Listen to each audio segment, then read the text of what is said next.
and welcome to WASU 90.5 coverage of App State men's wrestling versus Virginia Tech men's wrestling. This is going to be a great match. I'm here with David Katzenmaier, sports director of WASU, and also very good and great photographer for App State athletics.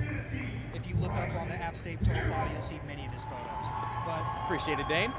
of course, Virginia Tech, number 11 ranked. They are announcing every single wrestler. They just announced 125 Bryson Terrell, but everything should be out soon. They have the captains shake hands with each other. I love that tradition happens in wrestling. Yeah, and I mean, Virginia Tech, they're ranked 11th in the country for a reason. It's been a gauntlet for App State so far this year. This is the second match that they've hosted here in Varsity Gym. The first one was against a top 10 team at NC State. A top 10 team in West Virginia. They went on the road to play a top 10 team against NC State, and now they're opening it for their second match of the year against number 11 at Virginia Tech. Hey, App State's no slouches. They put up good competition in both of those matches, but I mean, you're looking at a lineup that has top 30 wrestlers in 8 out of the 10 matchups for Virginia Tech. You know, App State, you're down 2 of your best wrestlers in Sean Carter as well as Tomas Brooker with season-ending injuries. That would have them probably up to 4 wrestlers ranked inside the top 30 according to Intermat, but without them, it's going to be a good learning experience for a lot of these young wrestlers for App State.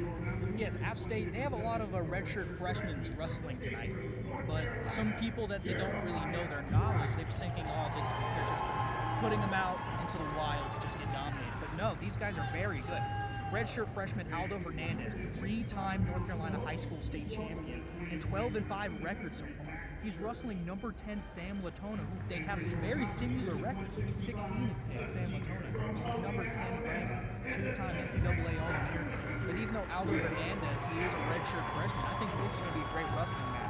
I think it possibly might go to decisions. I don't see Aldo getting pinned here at all. And in that match, that's in the 141 weight class. The one that I'm looking to, and you know, you could call him the staple for App State wrestling this year, is the 165 with Will Miller, ranked number 8 on Intermat, number 7 on Flow Sports. He's going to be taking on Mac Church, a redshirt freshman, almost a flip of the match that you just talked about, where you have the veteran going against an up-and-coming young guy who has shown a lot of promise. Mac Church in the 165, he's ranked number 20 on Intermat and number 22 on Flow Sports.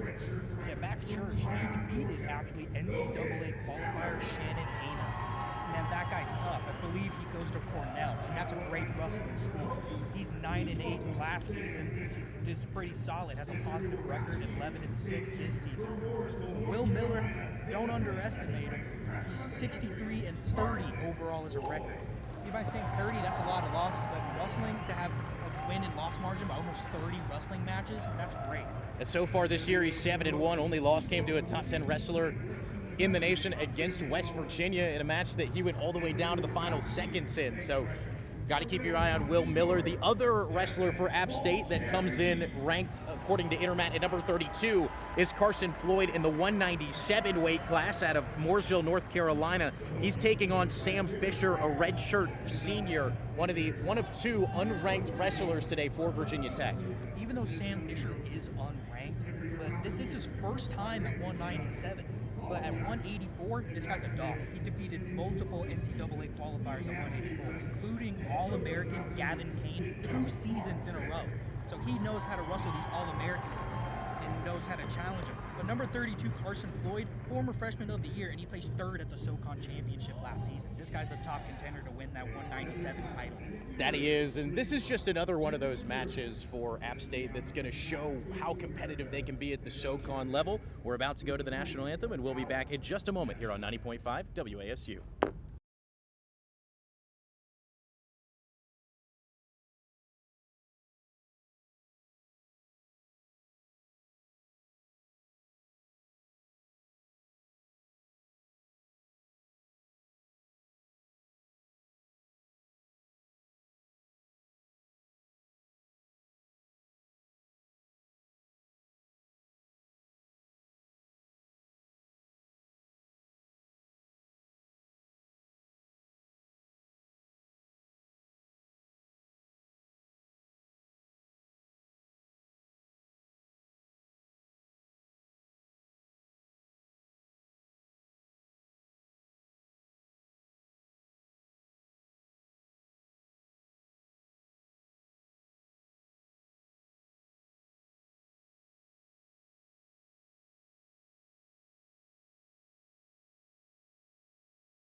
welcome back to WASU 90.5 coverage of men's wrestling, App State versus Virginia Tech.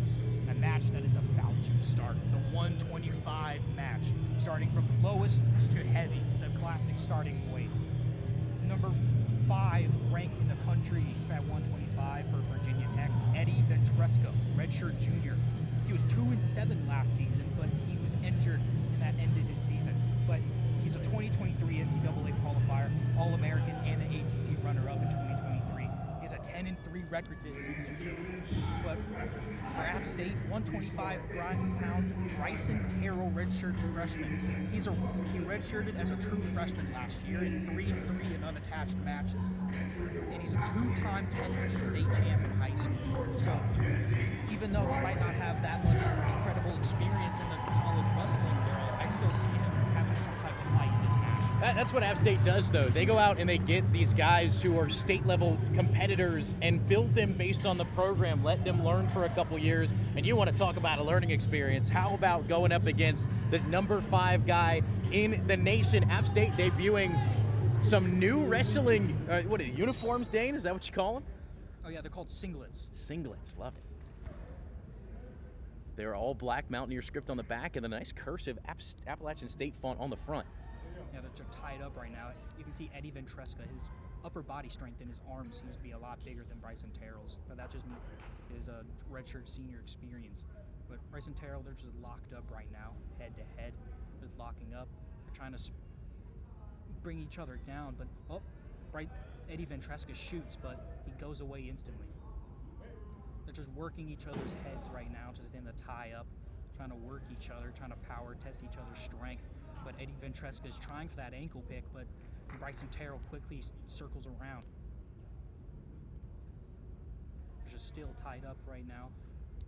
Eddie Ventresca gets the ankle pick, but he hasn't gotten the 2 just yet. Oh, he got the 3. And he's behind him, just working both of his ankles. It's 3-0 for Eddie Ventresca right now. Yeah, that's a new... He tries to get up, but he brings him back down. That's a new rule this year, is that takedowns have changed from 2 points to 3 points now, so emphasizing the takedowns. Reversals still remain at 2 and escapes still at 1. There's 20 seconds passed in this match. Is currently 1:37 remaining. Eddie Ventresca's staying on top. He's grabbing Bryson Terrell's wrists, making sure he's staying in control. But I'm pretty sure Eddie Ventresca does have a leg in. And I know from experience, leg riders, they are annoying. They will try to sprawl you down any chance they get and just stay on top of you. But riding rules have changed this year, as they need to actively be working or else the time doesn't count. But Eddie Ventresca is actually about to get a minute of riding time right here, which will get him another point, which will be 4-0 to Eddie Ventresca in his first minute of this match. And he is now at a minute. We'll see what it's indicated, but under a minute now left here in the first period of Ventresca still riding on top, and there's really nothing that Terrell's been able to do to evade this. Yeah, Bryson, when you're on bottom of a guy that's just so strong and you try to get up, he's always going to bring you back down. But as we're seeing right now, Eddie Ventresca's working that cross face. Up, bring him down. He's on his back. He's getting his back points. 1, up, and that's a pin for Bryson Terrell. Eddie Ventresca wins over Bryson Terrell, and that gets him the most points out of the match, as a pin is 6 points, so Virginia Tech now leads 6-0. Bryson Terrell, he gave up a good fight, but there's not really much you can do while they're just getting dominated. I mean, that's a tough situation, Dane, and from my experience watching wrestling, when you're pinned, or not pinned rather, but when that riding time keeps going up and up and up, you want to try and make some kind of a move to just be able to get back in the match, and sometimes that leaves you vulnerable to situations where you can get flipped over and on your back. That's exactly what just happened, but a lot of excitement for the next match. Yes. But next up is 133 Chad Bellis, App State senior. He has a career record of 44-35. He was 4th place in the 2024 SoCon Championship. But talk about the scholar part. He's an NWCA Division I scholar All-American. But he's facing up against number 19 ranked Connor McGonigal. He's a graduate student. This is his first year at Virginia Tech. He was previously at Lehigh. They are a really good wrestling college, but not as good as Virginia Tech. So he transferred over to Virginia Tech. But he has a record of 3-1 very good match here. Chad Bellis, he's been with App State forever, so he's staying loyal. He's here, but who knows if he'll go to graduate. But in wrestling, you need to stay in college as long as you can. Yes. Because the pros, it's very limited. It's pretty much Olympics, MMA, or multiple other martial artists, but there's no really professional wrestling. People have tried it, but it hasn't gotten really a worldwide speculation. But if you're that great of a wrestler, you're going to go to be into the Olympics. And Dane, I want to talk a little more about Chad Bellis. Despite the fact that he is not a ranked wrestler coming into this match, he already has a ranked win this year against NC State. This is a guy who is he's going to keep you in the match for as long as possible. He might not win it at the end of the day, but Chad Bellis is one of those guys who is fantastic about keeping the match alive into the third round with a chance to get a pin or a takedown to win. Connor McGonigal just working his head. Oh, he shoots for a takedown. He's grabbing the leg, but Chad Bellis is fighting as long as he can. He's sprawling, trying to get away. He's not allowing it to happen. He's having the whizzer on his arm. That whizzer actually makes it very hard. I mean, just removes their hand from their leg. He hasn't gotten officially the 3 yet. Oh, he just now did. It's 3-0. Chad Bellis is down by 3. McGonigal is trying to work the leg riding. He has both never mind. He has one leg in, but he has it locked in there. That leg's not going anywhere anytime soon. But they're out of bounds, so the referee will take it back in the middle, where they will go neutral, I believe. Virginia Tech, some pretty iconic. Are they singlets, you said? Yes, they're called singlets. Uniform singlets. They got camo singlets. The gray camo with the American flag pattern on the backside. I mean, those are staples for Virginia Tech. And I'm corrected. Chad Bellis was actually starting on bottom, but it starts with 22 seconds of riding time for McGonigal. He's staying on top there, working both legs, but he's keeping only one leg in, but Chad Bellis, he's doing a decent job in trying to get those legs that are in out of there.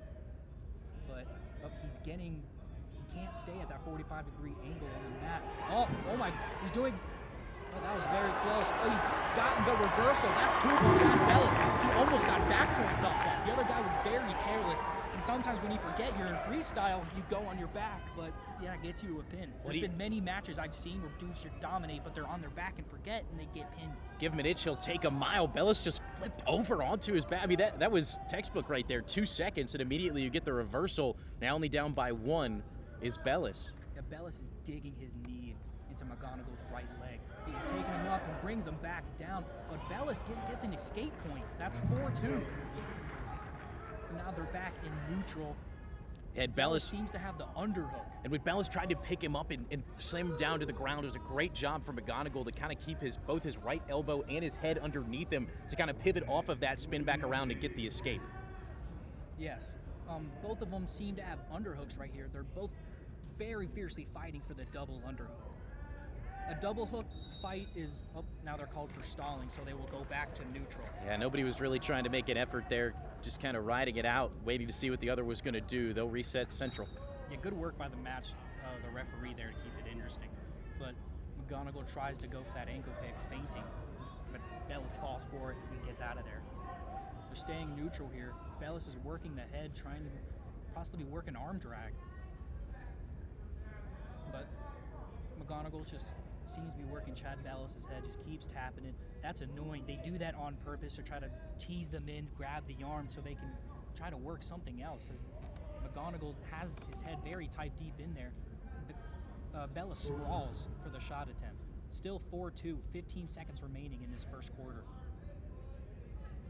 They're just staying neutral here, trying to work each other's arms, trying to work something, but there's 5 seconds left. See, one of them takes a shot before the time runs out, but nope, that'll stay. 4-2. So it is now a green App State to choose, and they defer it. So it will now go to Virginia Tech to choose top or bottom. And they chose bottom. There's some weird wrestling coaches out there, David. They'll purposely choose top, but you need to stay on bottom. Yes. If you go on top, you get to lose points, possibly, but you do get the pins. So if you're super confident, then you can go on top. But I just say for me in my past matches, play it safe, go on bottom, get your free escape point, go like that. But I think that's seeing what McGonigal is doing here. So we're going to have a meeting of the minds between our two officials. They head over to the scorer's table, but for how quiet it seems in here, it is packed out. App State added a new set of bleachers here in the varsity gym. So bleachers that go up, I want to say probably 15 rows, can seat anywhere from 20 across. All of them are full on 3 sides of this mat. You've got even people overflowing into a second level here at Varsity Gym where the indoor track practice is, but you got people along the home side just kind of scattered and stacked in a long row. So, I mean, thousands of people coming in for App State Wrestling, and this is what it brings. You get a team like Virginia Tech to travel here, a team like West Virginia to travel here, and you know, to the outside perspective of App State sports, you may not think anything of wrestling, but this is one of, if not the most successful sport that App State has had, statistically speaking, outside of football in the last 10 years. And there's a lot of fans to come and support and show it off. Yes, I believe App does have 23 in their past, 23 All-Americans. But McGonigal's working up, but Bellis is trying as hard as to bring him back down. But he's trying to step up, and he just gives him the escape point to try to work the takedown. It is now 5-2 for McGonigal for Virginia Tech. It seems like McGonigal keeps trying to go for an ankle pick or just trying to fake or go for it. But they're both just tying up right now. We've seen how quick McGonigal can be getting that first takedown, getting Bellis off of his feet very quickly, as they're just still locked up right now. Somebody looking for any kind of advantage. Bellis seemed to be circling around to try to work something, staying moving always. He shoots, he's deep in that leg, but will he get the takedown? But the ref says it's not a control yet, but he's still trying. He's taking control of that leg and just bring it up. Is he going to get some back points here? The ref doesn't seem to. Still no takedown. Very good. Up, it goes back point. Yup. They're giving him. They're counting down on his back, but no points will be given. But no takedown has been given yet. Wow. Still no takedown. He goes for a Granby roll. Still no 3. Oh, and the bench thinks it is. Yeah, the bench thinks it was. But is that going to be a reversal? It's a reversal. The bench is not happy for App State, thinking he deserved the takedown, but that is now 7-2 for Virginia Tech's Connor McGonigal. Inches away for Chad Bellis from getting McGonigal onto the ground, getting that left hip just to touch the mat moments ago, and that just tells you the strength out of McGonigal. Remember, 14th ranked in the nation in the 133 class, and right now just still tacking up riding time on Bellis. He seems to be trying to work the legs in, just being annoying as possible. Oh, he's doing the grapevine. That's a tough move. I'll tell you this, David. With the move that he did at the end, that's only specifically for pain. It's called the grapevine. You put both of your legs in and you work the top, and you pretty much just sprawl it in his back and stretch him out like Elastic Man. But except you don't got no power to elastic. You're just stuck there and you can't do anything about it. Yikes. But Bellis is going to choose bottom here, as he deferred the choice to Virginia Tech last period. So Chad Bellis, I believe the point or decision matter is out of his question. So I think if he's looking for a win here, it does need to be by pin or tech fall. 2 minutes for this third. 8-2. McGonigal for Virginia Tech over Bellis for App State. Oh, they've stopped. I feel like it's a false start for Virginia Tech. And they are giving him his verbal warning. McGonigal taps the chest, says, "Hey, that's my bad." Yeah, but those false starts are very common. They're nothing new. They're extremely common here in wrestling. But they're waiting for the other ref to give the go on top, and he gives them the go, getting ready to start. I'd say that was more of a false start than last time, but they just I would agree. McGonigal's still working the legs, trying his hardest, Chad Bellis, to get the legs out of there. But they're both high. McGonigal is completely off the ground working the legs, but Bellis, he's gonna try to work to get some back points as he's looking to get him kind of high. But McGonigal, he seems to be working the spladle. Oh no, he's gonna get spladled. Oh no, that's bad. He had the hands wrapped around the left ankle of Bellis and essentially just flipped himself on top of Bellis after McGonigal was on top of Chad for all of 20 seconds or so. If he just got 3 back points off the pin here, this is a photo opportunity right here. So the spladle, explain what that is, Dane, for those who don't know. A leg rider's specialty. That's what that is. Any person who knows how to ride legs, that you get one of your legs in, you go purposely top so the person stands up thinking trying to shake you off and you're on all fours on bottom, but they just work that other leg and just trapping your back so you can't move anywhere. But Chad Bellis actually gets out of it. So it was ruled a 4-point near fall now that Bellis was able to get out of it. So not a pin, match continues, but 4 points as opposed to the 3 as Bellis was on his back, but it wasn't both shoulder blades to make it a pin. It's currently 12-2. Chad Bellis down by 10, but there are 30 seconds left in this match. For Chad Bellis to win, it would take a miracle, but don't count him out too early. Miracles can happen. Riding time up over 2 minutes and actually sitting right at 2:19 now for McGonigal and. Well, what is happening?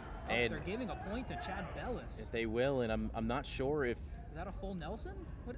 I'm kind of confused on what that is. I am as well. I'm one. It was stalling. Stalling. That's what it was. Okay. I'm now with one more stalling, he gets disqualified. So 19 seconds left, and have a feeling he'll be able to evade it. But Bellis starts on bottom, gets flipped over, and Bellis works the Granby roll. He did that himself. That's a escaping move that I would try often.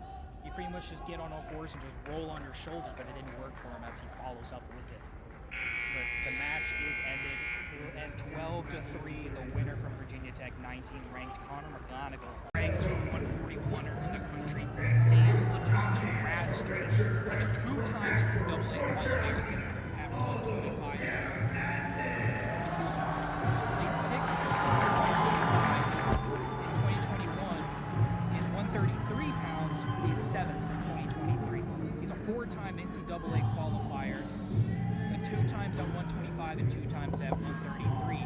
This is his first year at 141, but he's actually adapted pretty well to this weight class. He's 16-6 record this season, but the first person he's facing up against is 141 Aldo Hernandez, redshirt freshman. As I said, 3-time North Carolina All-American. State champion.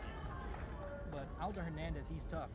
His record is a lot better than you'd expect for a redshirt freshman. But Sam Latona, he shoots in, but Aldo defends it off, and they're now just neutral, tying up right now. Oh, that's so embarrassing. People in the stands saying to go for the headbutt, but you will get disqualified. I don't think that's a good thing to go for. But they're now just tying up. He's working the whizzer, but Aldo just pushes him off and circles away to try to get back in the middle. Have as much space as possible. So working the whizzer, I've not heard that terminology before. Can you go a little more in depth on what that move is? The whizzer, it's pretty much a last defense move against a takedown. It's pretty much if you have his leg out and his leg is in between your legs, you pretty much just grab the outside of his arm and just try to work the arm and just fling him the other way, or just get his arm away so you can push your leg out of there and defend and stay in neutral. It works a lot of the time, but a good wrestler who's getting the takedown knows how to work that away. But Sam Latona, it's staying neutral right now, 0-0 with 150 left. Latona's feinting, Aldo's pushing him off. They're tying up again. Latona's going for the shot, but Aldo is not letting him in there. Sprawls again. Aldo's going pretty fast with that sprawl. Aldo's working that head a lot, pushing it up and down, trying to annoy him, or just block his vision so it's surprising to doesn't know what he can do next. But they're both just trying to snap each other down. But they're tying each other down. Aldo almost got him down, got him on his knees, but didn't pursue. Pretty safe there. The crowd acknowledging it, pumping his boost up. I feel like, this is a match to prove yourself. Why not take the shot, right, Dane? Oh yeah, for a redshirt freshman like Aldo, with an impressive record so far, this is your chance to prove yourself that you can go in without NCAA All-Americans. But this is not a takedown yet, as Latona goes deep inside there, but he's defending it pretty well. He's not yet in control yet. Not yet in control, and he's given the 3 by the referee. It is now 3-0 by Sam Latona. But Aldo Hernandez, he's down. I believe Latona does have a leg in, I believe. Nope, he does not. He's just staying on top of there, but he's not working anything. If he's not working anything, the ref will call stall soon. Yeah, not much happening here. You're right, both legs on the outside. They're inching towards the edge of the mat. They're on the lower left side of the App State A logo. Well, the referee's acknowledging that he actually tied up. And if you're in Sam Latona's position here and you're trying other guys on his butt, you can't lock hands unless you have an arm. He was very close to having an escape point there, but Sam Latona keeps holding on. But as I was saying before, if he's up and you're any way down and you don't have an arm, you can't lock up. So you will give the other guy points by doing that. So you just have to work around just bear hugging him without your arms locking. Because even if it's like one arm on top of the other like this and your hands aren't even touching, they'll still call it. And it was, Hernandez had a good opportunity to try and get at least 1 point on the escape, and you saw him in short time before the start of this second. And he missed the escape point. There it is, and he tried that exact same move just a moment ago. However, Latona wasn't letting him have it, lets him have it here. It's now 1-3, a minute 43 to go in the second. So now it's just still staying neutral here. If Aldo gets a takedown here, he will be in the lead because I think he needs one. But it's hard to go against one against Sam Latona.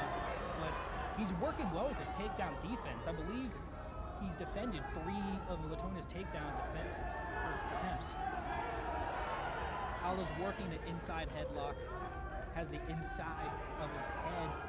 They're just working each other around. Aldo seems to be working him, pursuing him on the outside of the circle where Latona doesn't have that much space. But Latona's going to try to circle around and get more. Yep, and he does exactly that. And Aldo keeps trying to pressure him, but not trying to work any takedowns, really. But he's feinted a couple times, but he's pretty much just working to see what he has. Aldo's working Sam Latona's wrists, but Latona spins around, does a circle, tries to go for the ankle pick, but doesn't do it. Aldo tries to work the arm drag for a second to try to get that inside arm lock, but it doesn't work. Yeah, these are some of the most, I think intense locks, head-to-head, foreheads pressed against each other. I think that we've seen today, and honestly that I've seen all year. They are fighting heavy, locked up with each other. Yeah, for a redshirt freshman like Aldo Hernandez to stay this long with an NCAA All-American, and for it to be like a single possession type of match I mean, here, this I'm is impressed. impressive. But 8 seconds. Sam Latona is a very good wrestler, and the fact that Aldo Hernandez has defended 3 of his takedown attempts, that's impressive for me. But as the second period expires, it is 3-1, Sam Latona leading by 2 only. And if you're Aldo Hernandez, you just won the second. You had 1 point, and that was the escape, and that was the only point that was scored for you to win that. I mean, Latona now going on bottom, but it's got to be confident for the young freshman.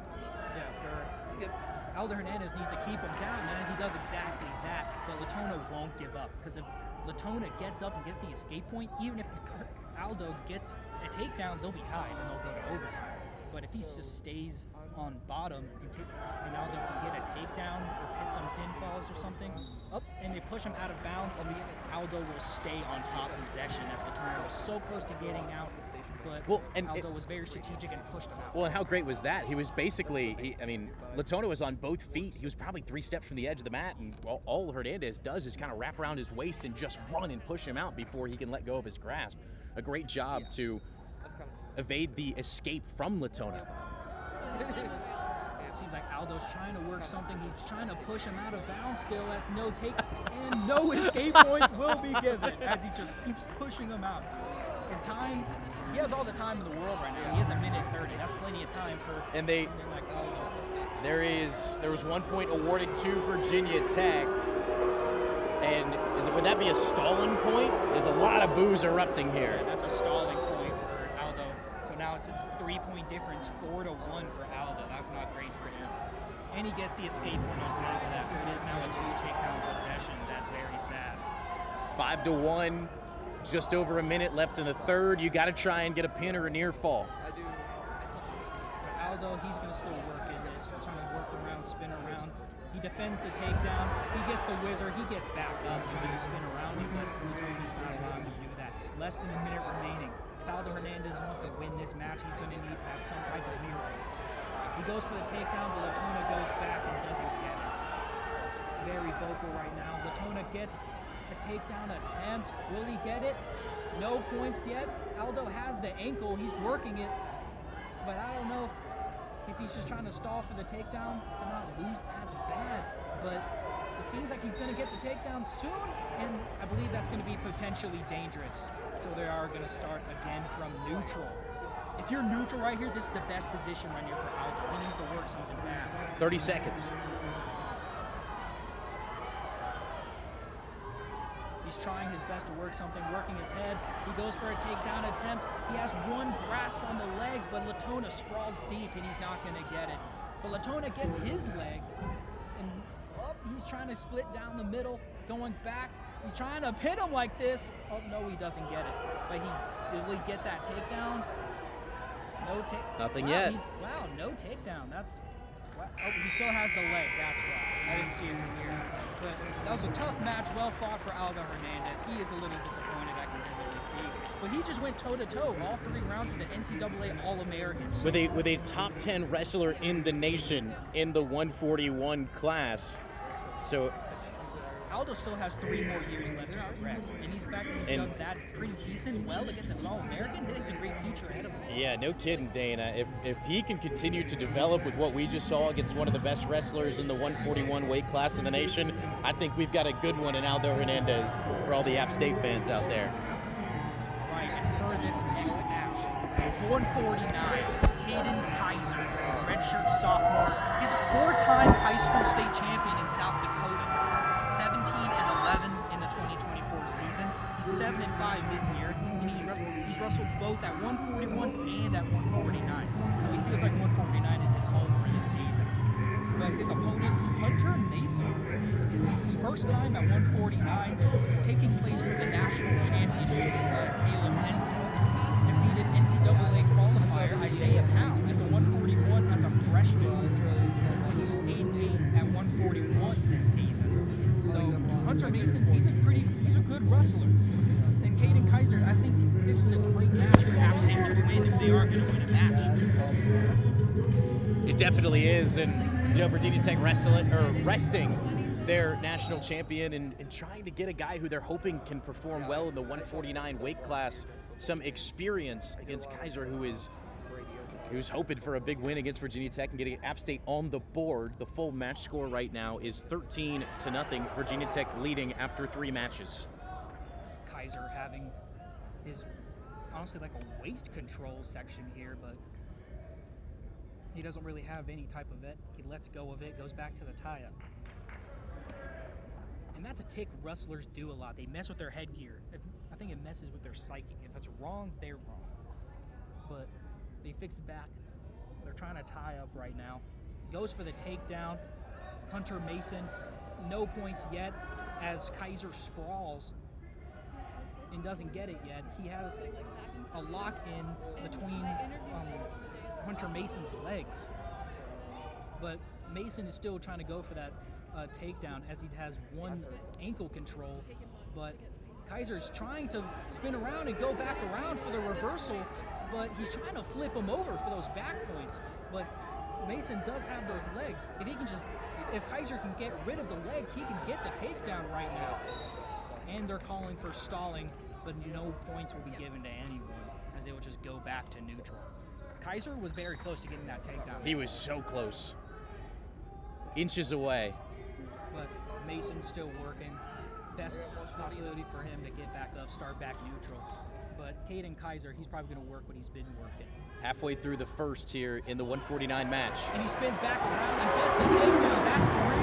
That's 3. As Hunter Mason shoots for a takedown, and Caden Kaiser sprawls and he goes right back in for the retaliation. That definitely caught Hunter Mason off guard. And that's 3-0 for App State's Caden Kaiser. Great move from Kaiser, just sprung out of a shotgun there as he was able to flip on top, and now trying to keep Mason down as they're right at the edge of the mat.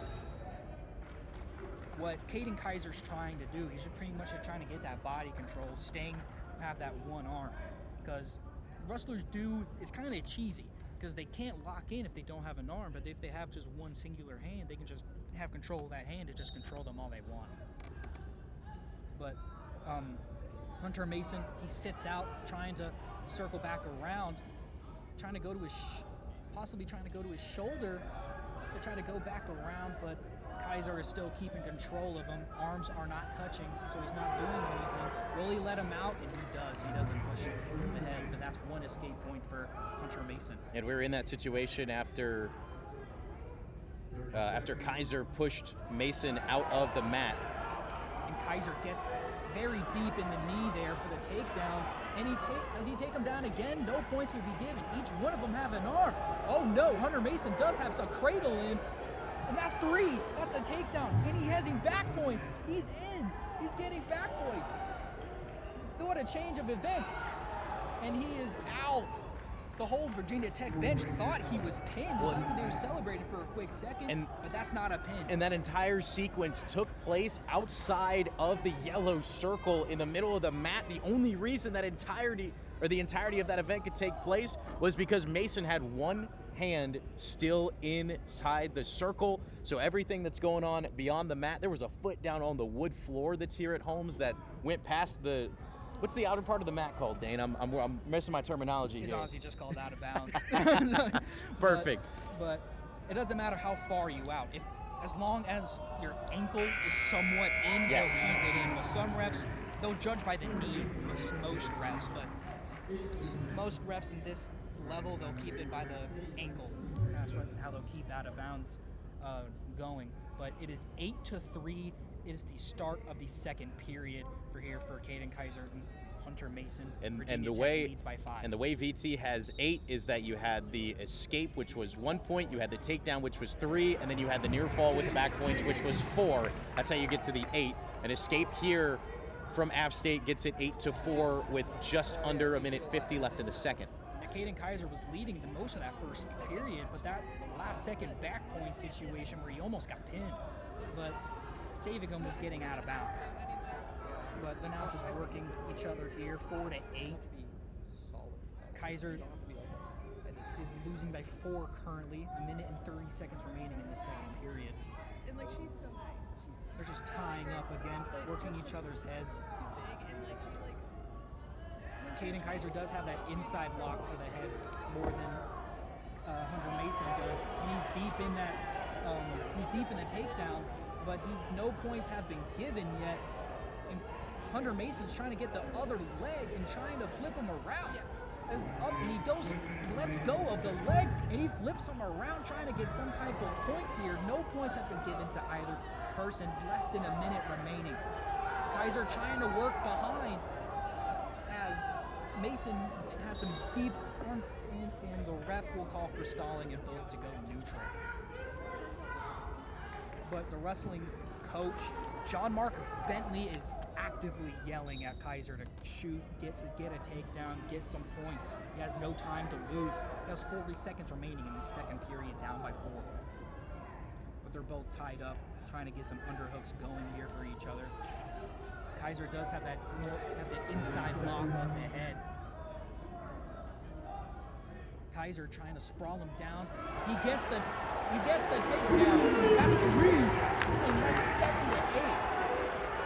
And for the last 20 seconds here, trying to get some back points or something to try to get that lead in, or will he just work the top for the rest of the round and hopefully go to the next period for the next match? I think he's just going to try and take it to the third. You get Tillman in there for stalling, but got the hand still locked up. That's going to do it in the second. Hunter Mason was trying to plead his case for a little tiny He bit was stalling, but for the ref just saying, like, dude, there's 10 seconds left, calm down. But it's 7-8. Virginia Tech's Hunter Mason leads by 1. This third period match will all lead up to this. If Caden if Hunter Mason can stand up, that'll be a 2-point game right here. But with takedowns being 3 points now, you can lead by anything.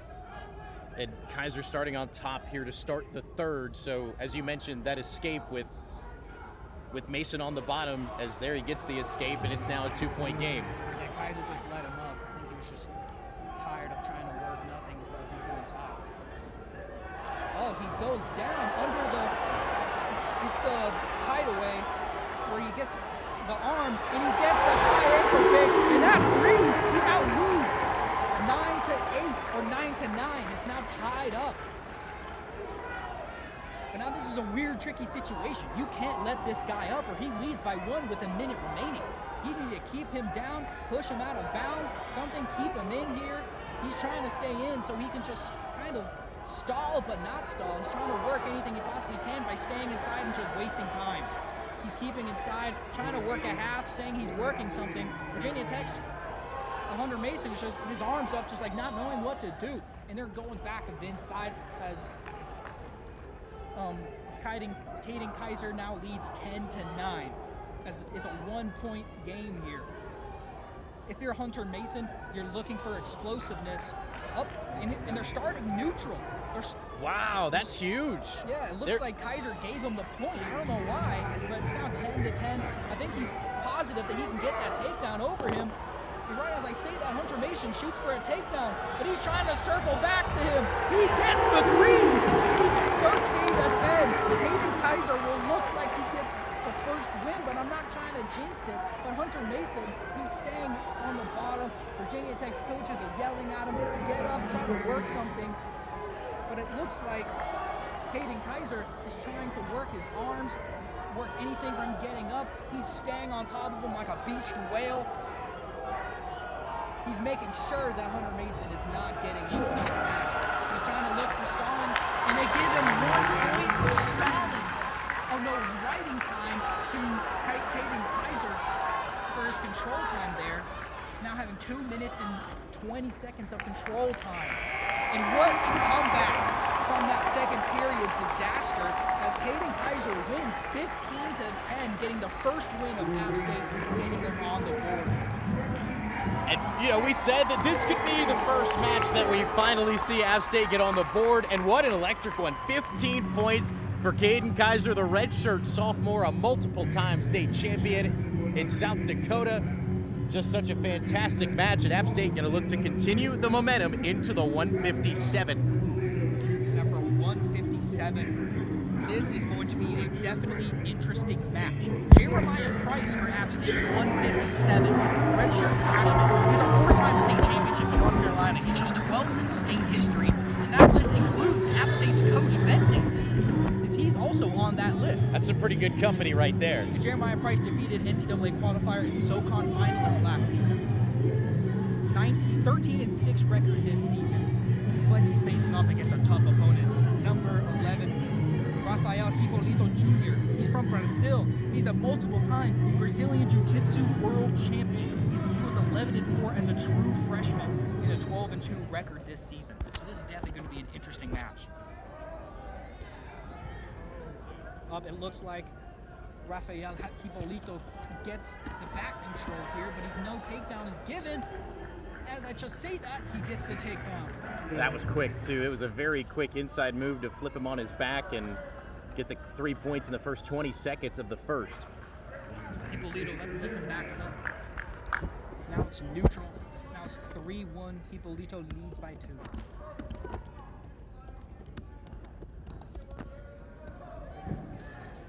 He tries to get the takedown attempt, but he just circles away. Hipolito just staying on one knee, trying to work what he's got here, staying on that knee pad it is. But having a knee pad in wrestling is kind of a disadvantage as I see it, David. As if you have a knee pad on one leg, you can see what part of which side they're going to shoot on. And I was told by my coaches to never have a knee pad unless it hurts that bad. But and Hipolito gets another takedown. That's 3 more, 6-1 for Virginia Tech here. With the way Rafael's wrestling right now, knee pad, no knee pad, where he's shooting from, it's not mattering right now for Jeremiah Price. He's just trying to do his best to get this escape and reset with the score, trying to make it 6-2, currently standing at 6-1 halfway through the first. Hippolyto's just staying on his butt here, trying to work some leg locks here. If you're a BJJ guy, this is a very familiar situation here. But if you're, he can possibly get, if he leans back, he possibly can get some back points given here. And he was on his back for a split second. The crowd erupts very shortly, but Hippolyto gains control. But Jeremiah Price, he's staying with it. He has a leg in, but Hippolyto does have more control here.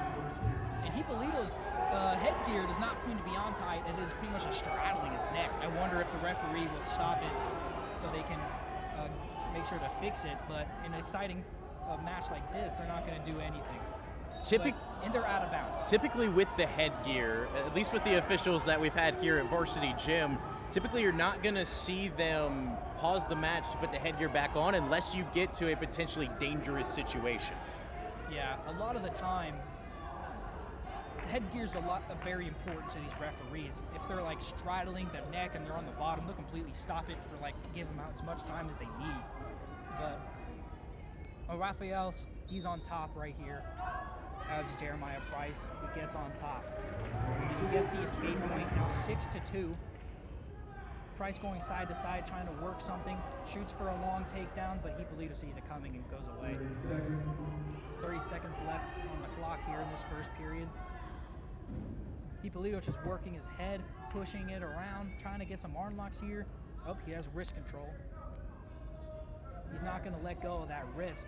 But Price is trying to work his way to get out, and he does. He just goes back to the neutral position. 10 seconds left, trying to work something. Tries to bring him down for the sprawl. They're just pushing up against each other here. 1 second left. And Jeremiah Price, he's getting annoyed with that wrist control. He's trying to fling it out as much as he can. Just such a strong grasp from Raphael, and 6-2, 2 takedowns there, the first for Virginia Tech, 2 escape points for App State. For those who don't know, 3 different periods or quarters that will play. The first one being 3 minutes, the second and third being 2 minutes apiece. And it looks like Jeremiah Price tries to work some leg here, but Hippolyto gets up, no escape point given yet, and he does. Escapes the lockup. He's now 7-2. Hippolyto has 1 minute and 12 seconds of riding time. So if he can get another takedown here and gain control, he can possibly get some more points. Price trying to work him around, trying to stay Hippolyto on that outside, but Hippolyto just goes sprawl in, and he gets the double leg takedown, and he gets the 3. That's now 10-2 for Virginia Tech's Rafael Hippolyto Jr. Price gets up, trying to escape, and he does. He's now 10-3. The crowd trying to boost Jeremiah's confidence up. Less than a minute remaining in this second period, still 10-3. Raphael trying to defend the takedown here. But Jeremiah Price tries to have a headlock control, but he escapes out of that.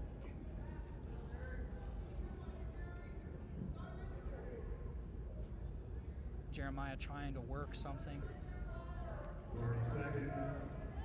30 seconds left in this match. I mean, not in this match, in this second period. They're both trying to just lock up still, trying to work something. Rafael seems to have the inside lock control. 15 seconds left. Rafael is just pushing him along, trying to not allow him to get a takedown or any more points that are not escapes. Price still looking for the lock in, and that's the second period out. And now App State will choose bottom for Caden. I mean, not for Caden, for Price, as he tries to stand up and try to get the escape point. But it seems like Raphael will probably let him up here, as he doesn't want to keep him down for stalling points anytime.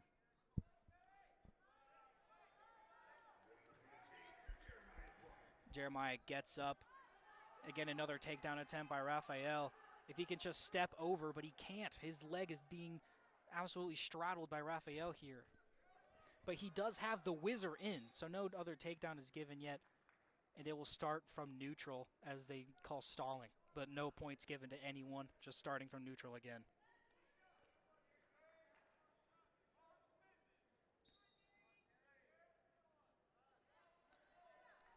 Rafael seems very confident on his knees when he's just standing neutral from a faraway distance.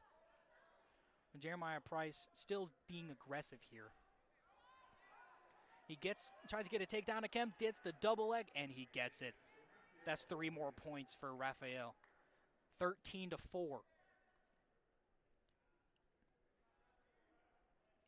And he gets up, gets another escape point.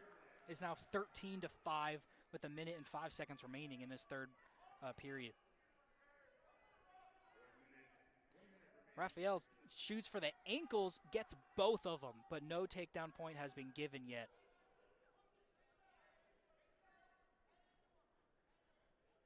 Trying to work his hardest for that takedown not to happen. He's trying to get his legs over, but Rafael grabs his legs. It seems like Jeremiah Price is trying to get his leg inside his arms. That's a weird tactic I've never seen used before.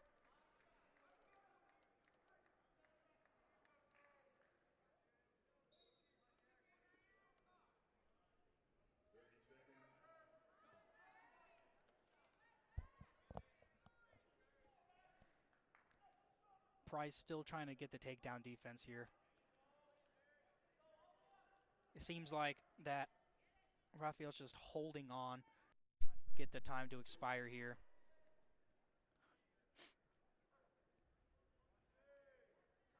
Trying to work the takedown here, but Jeremiah Price keeps trying to circle around. And that is the end of this match. It is 14-5. The winner, Rafael Hipolito Jr. from Brazil. So the points for the total now is 17-3. Virginia Tech as a team is leading by 14 points right now. But this next match, this is going to be anything but boring, this next match. Number 7 ranked in 165 weight class for App State. Senior Will Miller. He has a career record of 63-30. He's all SoCon and SoCon champion. 2-time NCAA qualifier, and this season he's 7-1. But his opponent, redshirt freshman number 22 ranked Mac Church, having a good start of the season. He was 9-8 overall last season, and he's defeated NCAA qualifier Shannon Hana. But he's 11-6 this season. So Will Miller is the favorite to win, but I wouldn't count anyone out in this next match, as both are ranked in the top 25. You definitely cannot, as we have hit our intermission here from the Varsity Gym. Typically, here with these wrestling matches, we'll go 5 matches, then a 10-minute break, and then back for the next 5. But you're not going to want to miss that matchup coming up with Will Miller taking on Mac Church, a top 20 matchup in the 165 weight class. But we're going to take a quick break. We're going to be right back here to Varsity Gym in just a moment, so don't go anywhere. Make sure to keep the audio hot and check the chat for when we'll be back.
Welcome, App State Wrestling fans. We are back live against Virginia Tech Wrestling. Right now, the team score is 17-3, I believe. But once the scoreboard is back up and showing the score again, I will update official. But Virginia Tech is leading by a decent margin. Our only win today was Caden Kaiser versus Hunter Mason. But Jeremiah Price, he fought well, but they also didn't get the pin, so it was by a major decision. But this next match is going to be extremely interesting. We have top 10 ranked, number 7, Will Miller, 165er senior, two-time NCAA qualifier, wrestling against 22 ranked Mac Church, who defeated multiple NCAA qualifiers. So this definitely is going to be an interesting match. Both just working each other, trying to work space. Working the head there, kind of rough. But Miller trying to work that arm, trying to work the wrist control. Oh, he goes for the arm drag, goes out and goes for the circle. The arm drag is a tough move to hit, because if you don't hit it correctly and you just go full send, you can get on your back. And I know that from experience extremely many times, and many, many times. But this is going to be, they're just working the stand-up right now, both still in neutral. Miller trying to work the wrist control. He feints for a tank down. Mac Church feints for a takedown, but he goes back, sprawls, still stay neutral. Miller goes back around, circles around away from the takedown attempt. Still staying neutral. Miller keeps trying to work that wrist control, but Church is not letting it happen. Or without ease, at least. Church working the head. It seems a lot of these Virginia Tech guys love to press their hand on their head a lot.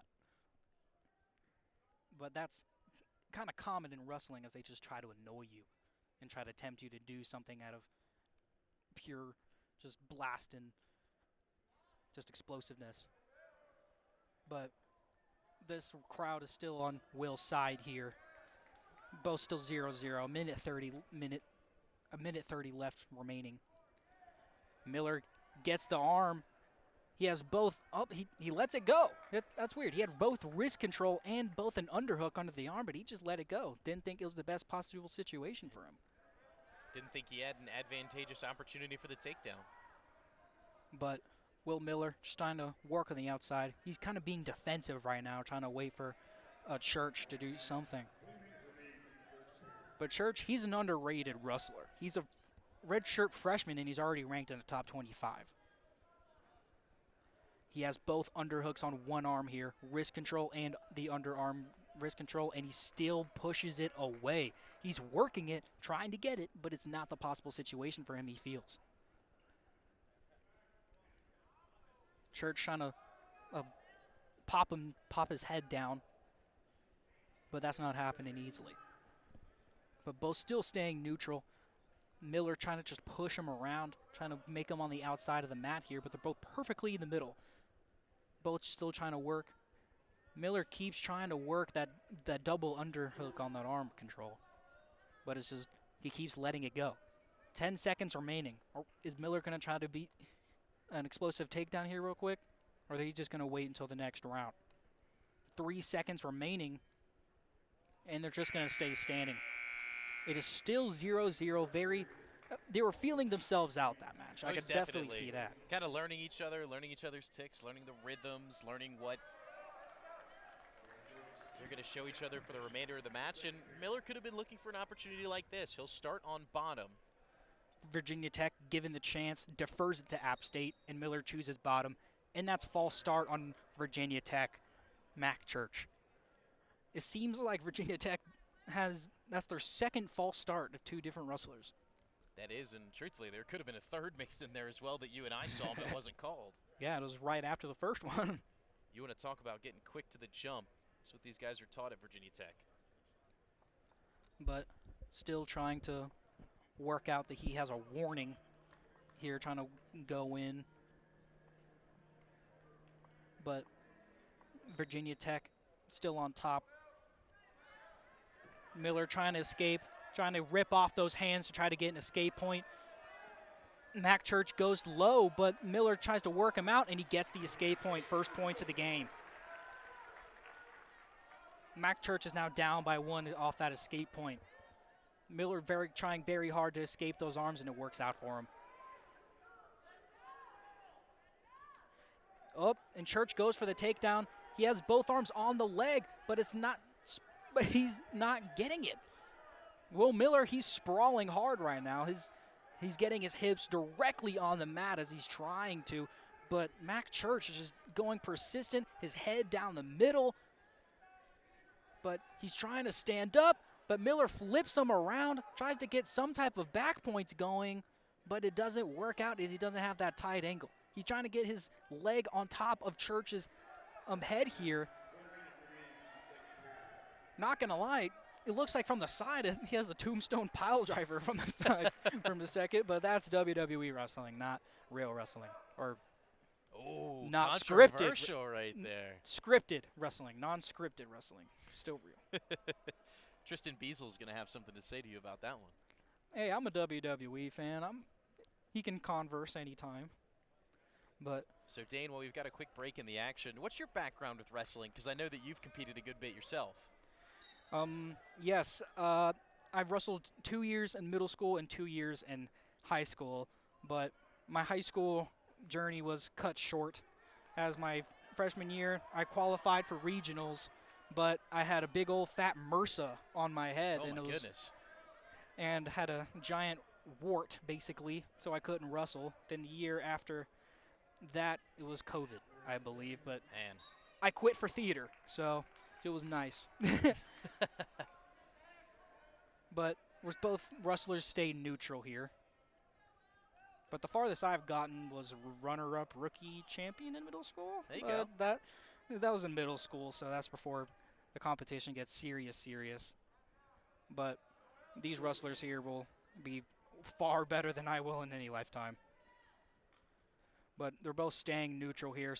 Still up by one, Will Miller staying neutral here. It's kind of surprising that Mac Church, he's been explosive in the first period, but the way Miller has been defending it, it's been tough for him to land anything. He has both arms deep in the leg, but Miller's just sprawling and not letting him get that control. And right now, the only point that's been scored as we head into the final 2 minutes, starting the third, is from Will Miller on the escape after starting on bottom to begin the second.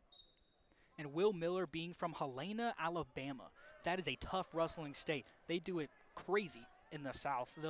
They don't care about rules. They'll slam you on top of the head and just get a warning and just pin you the next second. It's just people from Alabama know how to wrestle, and they're tough. But he's working the top pretty heavy right now. Miller trying to not get any. Oh, he's grabbing the head. He's reaching back. That's something that's actually something very weird. You're actually taught to not grab the head when you're on bottom, because if that works wrong, the wrestler can just sprawl back and bam, you're on your back. But it worked well for him. So now it's tied 1-1 with 1 minute and 20 seconds remaining in this third period. With 1 minute remaining left, seems like the next takedown possibly is going to be the winner.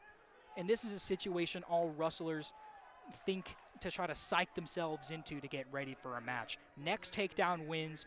Don't let yourself on a takedown. But you can see the coach, John Mark Bentley, just shooting his hands up and just like, dude, what are you doing? Shoot. You're better than this kid. 50 seconds left. But Will Miller just seems to be defensive. He's trying not to lose make any mistakes. Him or Church really haven't been aggressive. Nobody's really tried to make a big move yet, and we're over 6 minutes into this. Yeah, there's multiple people in the stands yelling to go, but Will Miller, he's trying to be passive. Maybe he's trying to get that last second takedown so Church can't get any retaliation. But this last 15 seconds, this is suspense building. He gets the ankle, and he's on his back. No takedown is given. He has the leg, but that explosiveness by Mac Church just saved him from getting a takedown attempt. And that roll right there he did might have just saved him from losing in the last seconds. That is tough. And Will Miller, he was so close. Will Miller saw that clock hit short time, under 15, and just exploded. But you're right. I mean, for how explosive Miller was, Church equalized it. And now we get to one of the most fun parts about wrestling, where the crowd is going to get really into it. Dane, can you explain what the quote-unquote overtime rules are here? This for is wrestling. This is sudden death. Next takedown wins. No matter what. You get a takedown, you're done. You win.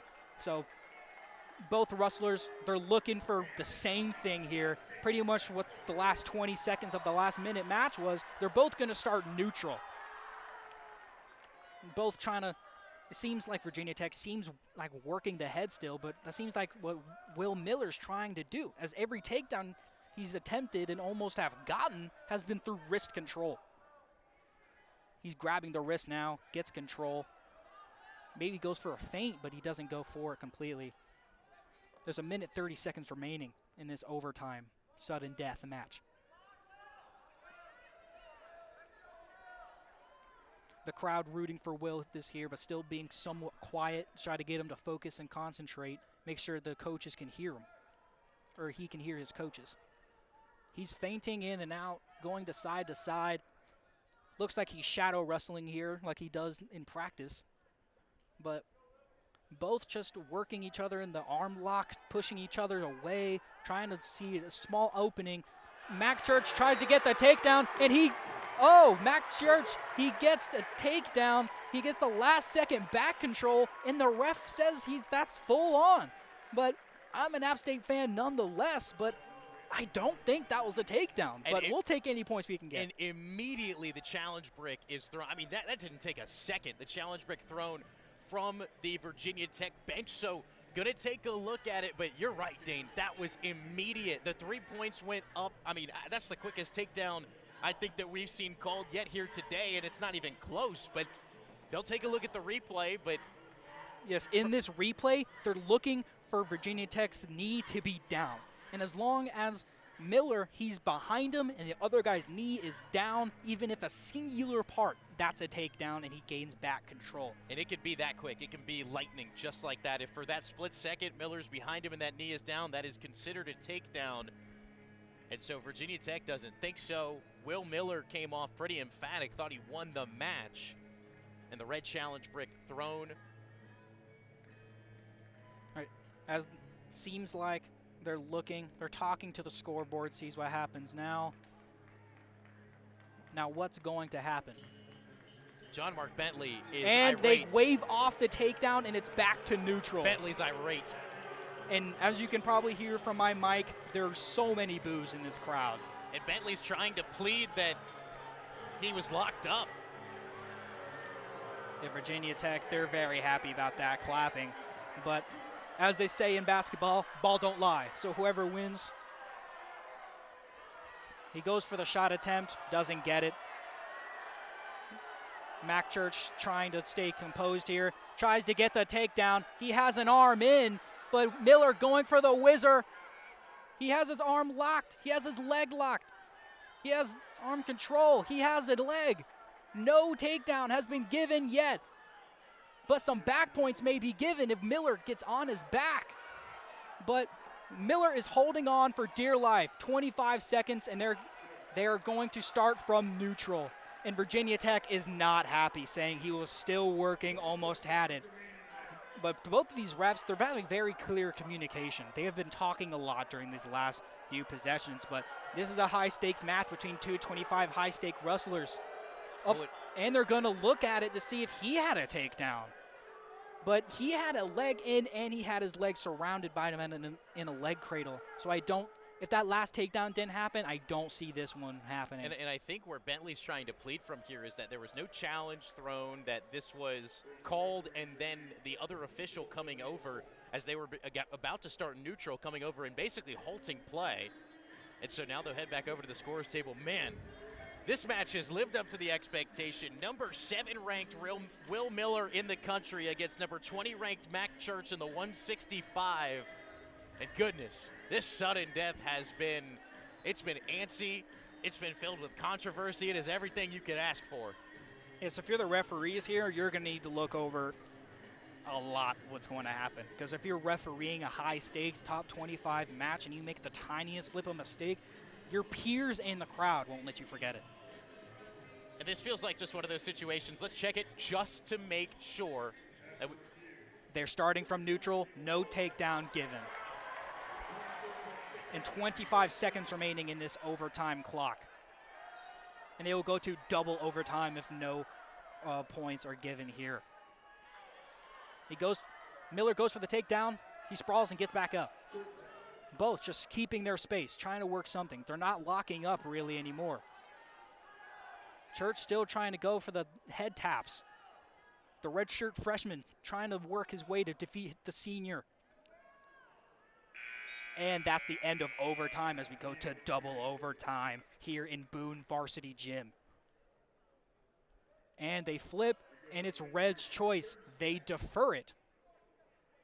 But they can't defer it in overtime. You have to choose, I believe. Of note, they defer it, and they go to App State, where he will go on bottom and try to get the escape point. And so now 30 seconds is put on the clock for the second overtime. Remember, if Will Miller's able to get this escape, that's a point on the board. If the clock strikes 0 within these 30 seconds with the escape, it's a win for Will Miller. Oh, wow. The referee, everyone says that was a false start, but the referee doesn't think so. He gets the Granby roll, but no takedown and no escape point has been given. They've thrown the challenge block. They've thrown the challenge block. And trying to see for the false start. Because if he has a false start, he already had one. So he gets a point. Yeah. Oh, my goodness. And Coach John Mark Bentley is not happy. I think he's had a frown on his face this entire wrestling match. Well, the block had been on the mat for 5 or 10 seconds. I mean, the officials weren't honoring his challenge. Yeah, I think just like the official didn't see it. His back was to the break the whole time, but that other official tried to stop in there. Bentley giving some quick coaching to Will Miller. Miller's going to pace by himself across the mat as we go to our third review in overtime. It seems like Will Miller, he seems like he's not as tired as Mac Church is.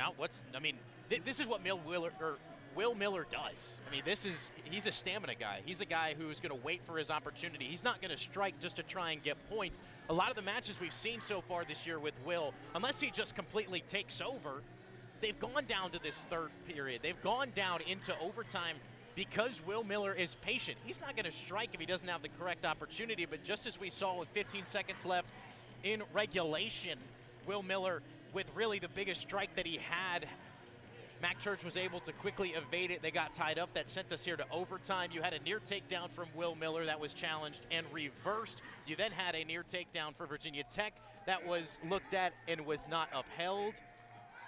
And the call stands. No escape point given, and the crowd is not happy. They're letting them know. And John Mark Bentley is pleading his case to the ref, but the ref's just not even looking at him. If you're App State, you feel like you've gotten cheated out of not only a takedown, but a false start as well.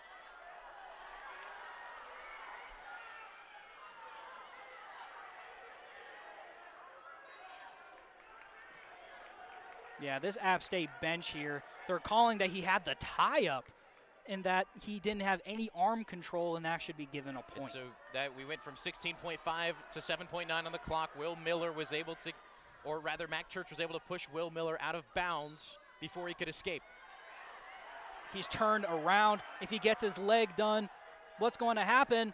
He's going for the ankle, but no point will be given. Again, we go to triple sudden death overtime here in Boone. And so what's going to happen now is there's going to be 30 seconds put right back on the clock, and we are going to go from neutral. Virginia Tech chose neutral. Instead of going on bottom. Wow, interesting decision. He goes deep, tries to go for the takedown attempt. He stands back up, but Miller keeps pressuring him. 20 seconds remaining in triple overtime. Explosive stuff happening here. Looks like they're trying to work out of bounds Virginia Tech here so he doesn't get the takedown. But that's out, and they're trying to, and that's stalling on Virginia Tech. He gets one, and that's the way this match ends. That's done. He got called for stalling, and I believe that is it. What is happening? I believe they're calling another challenge break. Another challenge. Another review. As Virginia Tech, you can see Mac Church. He's got the back of his head strap undone. I think he's trying to plead that Will Miller was grabbing the back of his head. And the entirety of the Virginia Tech bench now is up in arms. And what it looked like to me was it looked like you were either going to get called for stalling or fleeing, one of the two. Virginia Tech and Mac Church would not address Will Miller, kept heading to the edge of the circle right at the out-of-bounds line until the point where Mac Church was completely out of bounds with no contact with Will Miller. And so that's where that stalling is initially thrown. There is now a challenge. And Dane, it's looking like it might not just be a challenge for stalling, but we had an announcement, we were not able to. They just announced that they're going under review. Okay. But what did you see, Dane? What do you think will be the outcome with this? It depends on the angle of that review, because if one of their legs are still in, then it's an escape point. But like if there's a certain point where the ref is like determines where its leg is still in or out, it'll be a tough decision for sure. But this is a 4-review match. This is wild. This is wild. And if I'm not mistaken as well, because there's still 9.8 seconds left in this third overtime period. So because this was not a takedown and only 1 point was awarded, we will have to wrestle out the final 9.8 before Will Miller is crowned the victor if this point is upheld through review. I'm honestly not positive 100%, but I think in triple overtime, even if you get an escape point or like a stalling point, I think any type of point you Is win. it? Okay. I believe. But I'm not 100% sure. No, but Mac Church has his headgear fixed. He's back out on the mat near Will Miller. They're just pacing back and forth, trying to keep the blood flowing. I mean, how often is it that you find yourself in a match that's gone on for, almost 15 minutes at this point? But yeah, whatever the referees determine here, App State is going to be looking for some type of acknowledgement here. This match, they're taking a long time reviewing. We're in triple overtime. Will Miller, number 7 in the nation, against Mac Church, number 20 in the nation. This match has been going on for 20 minutes. All right, we're about to get an official decision. And it stands. The stalling point stands. So we will have to wrestle out the final 9.8 seconds. So Mac Church, that's the time he has allotted to try and get a point. He's going to look for the tie-up, going for the takedown. They're trying to see for not stalling. For Virginia, is App State not trying to stall? And they're not going to call stalling for him, but they're trying to think, this is Mac Church isn't going to even shake his hand. Walks away instantly, saying that he purposely took off his headgear or something. Oh, he comes back and shakes his hand. I'm about to say, in wrestling, if you don't shake the other man's hand, you're going to get, people aren't going to look at, ultimate sign of disrespect, and people aren't going to really like you. But Mac Church, he's not really happy with that decision. But honestly, I don't think him pulling off the headgear, even if he did intentionally do it, that's not going to change anything. That just means, dude, you need to tighten your headgear. You just need to tighten your headgear, and you're looking for any stance you get. So Will Miller with the victory. The first one coming out of intermission. The second for App State today. The number 7 man in the nation in the 165 gets the win over Mac Church. We now head into the 174. Dane, what do we got? We have for Virginia Tech, we have number 20 ranked in 174 in the country, Lennox Wolak. He's a grad here. This is also his first year at Virginia Tech, as he's a transfer from Columbia.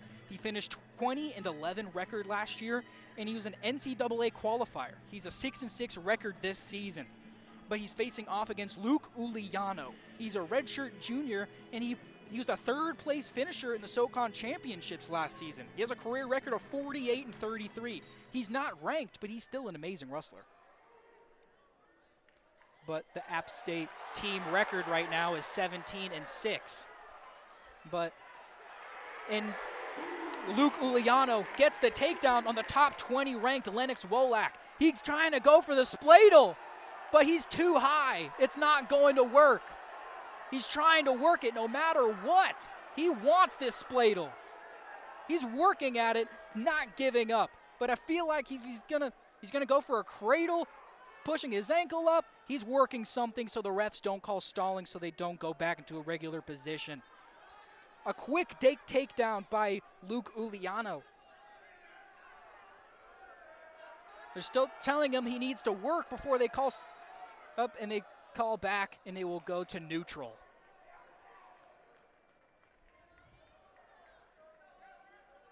Nope, they will not go to neutral, even though the ref did the neutral sign. But they will go, and Lennox Wolak is on bottom. And Wolak being explosive, trying to get out, but Uliano not trying. Uliano has the leg in, trying to get the other one. He's trying to get the arm control. He has a Nelson in. He has the half in, trying to get some type of back points going here. The crowd is saying that's back. I agree. He's starting to count it. 3, 4. He has 4 back points. So it is now 7-0 for Luke Uliano against number 20 ranked Lennox Wolak. Wolak trying to Granby roll, but Uliano stays composed and stays on top of him. Officially a 4-point near fall, so gets us to 7-0, a minute 20 left of the first. Uliano leg riding here. He has complete control of that left leg, not going anywhere. If Lennox Wolak wants to stand up, he's going to have to break that leg control or just hope that the refs just go back to a regular position. They're telling him he needs to work from that top or work from the bottom so they won't call for stalling. Dane, there's only been 14 seconds in this match that Uliano has not been on top with riding time. There's less than a minute remaining. 7-0 for Luke Uliano. Riding time now at 2 minutes. They're trying to, the App State coaches here, stand up, and they're calling stalling. They're giving a warning for stalling on Lennox Wolak, but no points have been given. They're down to the mat looking to see where the hands are, looking to see that both of them are still working. Yeah, Lennox Wolak, he's just flattened out at a pancake right now. There's not much he can do, but he needs to stay working or else he's going to get a point given. Those legs still in control, still leg riding. Wolak stands up, he gets the escape point. It's now 7-1, but Coach John Mark Bentley not happy with that decision. Wolak stands back up, trying to arm drag here, trying to get underhooks. Oh, and that's no takedown given. Oh, that was very close. I mean, if there were 2 more seconds on the clock, this would be a 7-4 game, but 7-1 with a 4-point near fall as well as a takedown for Uliano in a great position over the number 20 ranked wrestler of the 174 class in Wallach. Yeah, he was Luke Uliano, he was standing just straight up. That was just a perfect opportunity for a trip. Uliano trying to defend the takedown here, but Wolak has that head and arm grab, and he just ragdolled him to the side, but Uliano's not just letting it happen. He's circling, but coach is not happy. He's not circling with him, but he's not been given the takedown yet. And up, what is up? There's 3. That's a reversal for App State. Uliano. There's a singular back point, and what has been calling? Is that potentially dangerous? I believe so. And it's potentially dangerous, and that's a great reversal.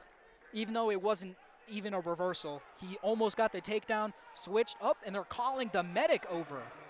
And Tony Robbie, head coach for Virginia Tech, is irate right now. He's frustrated as he believes this should have been called earlier for potentially dangerous. But even if before the potentially dangerous even happened, he got that takedown locked and secured. But currently 10-1, a minute and 15 remaining. If they win by a major decision, they can get 4 points on this board to make it 10-7 for the team total.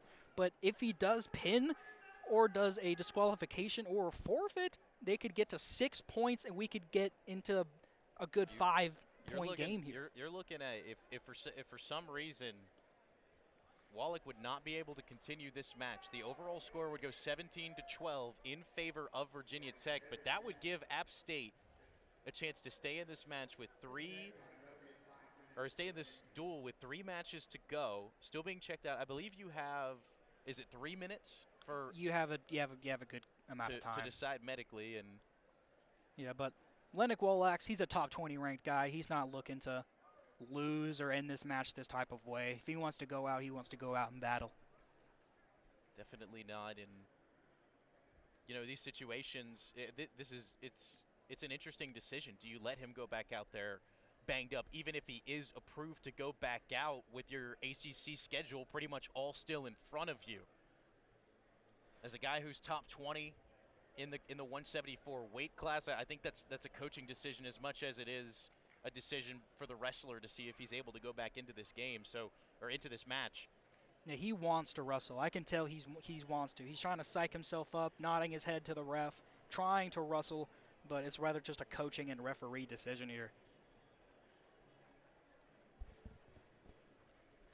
But it looks like they will go back, giving him a quick swig of water.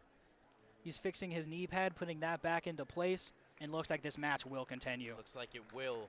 And the crowd claps for him to continue away. Good sportsmanship from the Boone crowd. Good to see here. Good to see.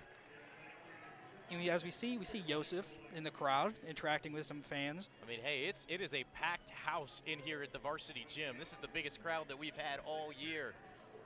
Oh yeah. And they're hoping that some more points can be racked up for App State as Luke Giuliano in front, 10-1, a minute 15 left in the second over number 20, Lennox Wallach.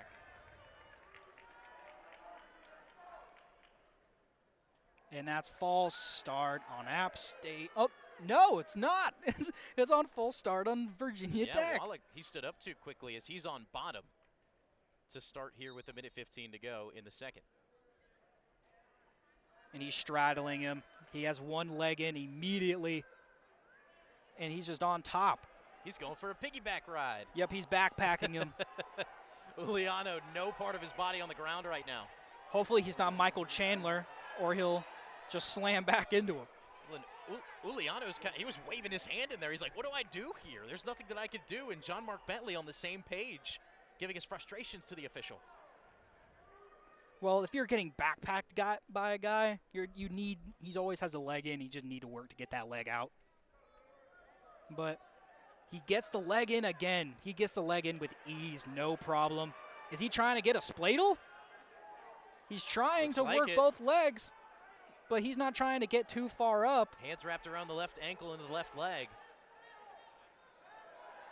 But they're telling Virginia Tech is screaming at him to stand up, do something, or just stalling. Oh, but Virginia Tech screaming, saying that stall over and over and over again. But what's going to happen here? No points have been given. But the App State crowd does not agree that was stalling.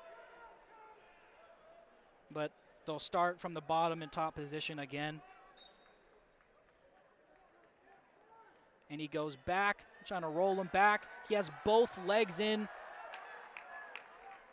Works the crossface. He's trying to work the crossface, get control here. Tries to get some back points going, but Lennox Wallach, he's keeping that wrestler's grip for the arms to not separate. But 4 seconds remaining. And that's the end of the second period. We had 1 period remaining, 10-1. And it looks like they are going, wow, okay, that's a changer. App State chose to go on top. Well, I say that's a good decision here. Luke Giuliano, he's been pretty much ragdolling him, controlling no matter what. But it's just a matter of stalling and allowing him to get up. But even if he gets up, it's still an 8-point differential. And Giuliano, 4 minutes of riding time allotted through the first 2. Up, he gets, oh no, this is bad. He gets the reversal too, but he's on his back. And no back points were given. My goodness, Giuliano was, he was seconds away from a pin. Giuliano was way too far up, and Virginia Tech saw that and used it to their advantage. Lennox Wallach trying to get him back in this match, but it's still 10-3, a minute and 30 seconds remaining. If Wallach's going to win this, he has to get some back points, or just get him on his back in general. and he gets the one escape point. That makes it 11-3.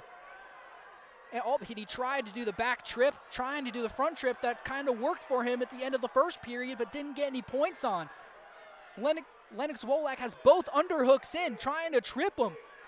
But Uliano, he just keeps backing away, not allowing it to happen, and he gets the legs in reverse as he tries to go for the slam, but he gets too high up and stands high. Got a 1-point escape there, now 11-3, under a minute to go. He's trying to get the legs, stay it there. He's looking at the time, knows he has less than a minute remaining. He just knows to just not pin himself, and he gets this match in a win. And they're going to start from neutral? Yes. Did he get that? Yes, he did not get that last takedown before the other guy got the escape point, but they are going to start from neutral. You're going to expect explosiveness from Lennox Wolak here.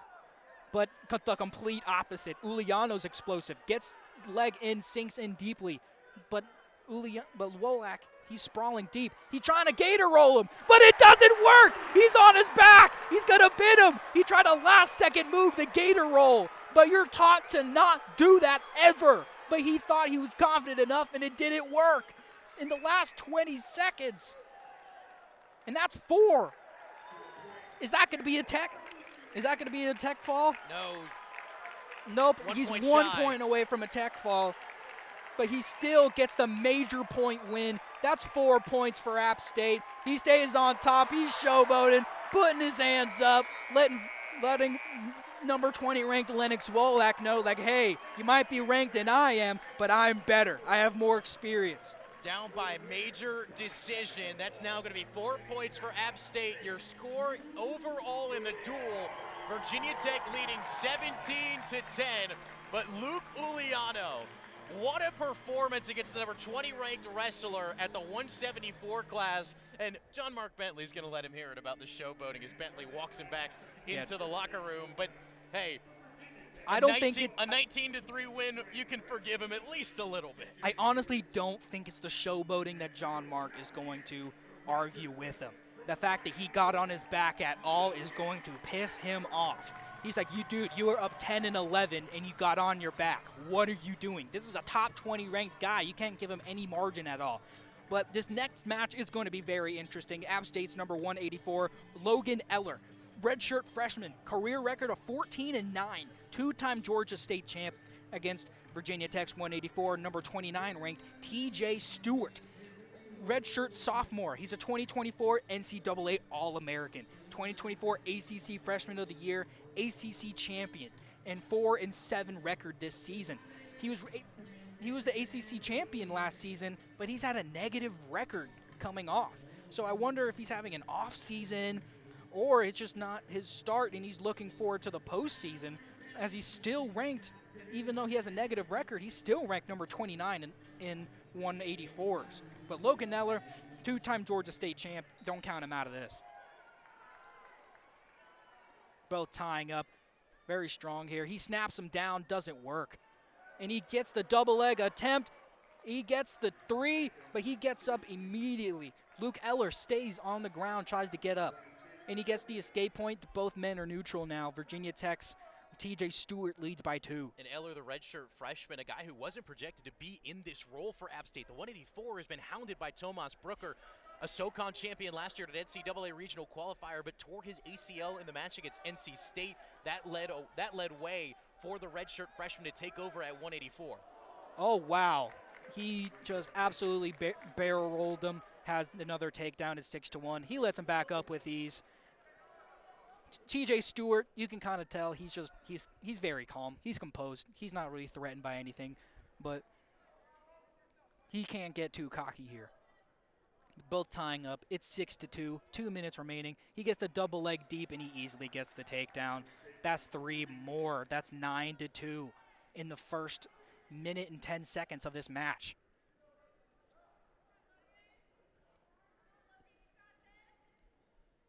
Logan staying on the ground, trying to get back up, and he sits out, swears around. Coach is pissed, as TJ Stewart, he was just frolicking around, and Logan Eller wasn't really doing anything about it. His coach said, go. He's not ready for you. Be explosive. And he goes for the double leg again.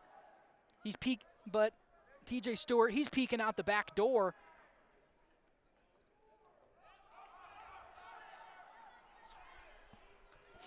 But he gets another takedown. That's 3 more. That's 12-3.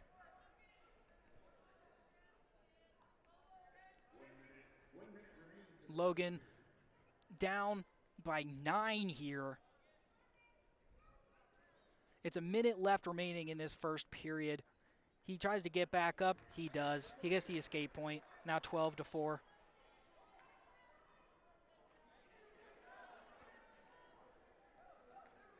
He tries to go for an arm and shot, but doesn't work, and it does the absolute worst for him. That's 3 more. It's now 15-4. An 11-point lead for Stewart here. The NCAA All-American showing his dominance and experience over this redshirt freshman. Short.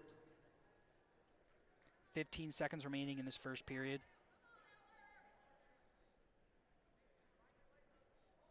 Stewart's just staying on top, not really doing much of anything, trying to work the arm, trying to work the half in. But the first period expires.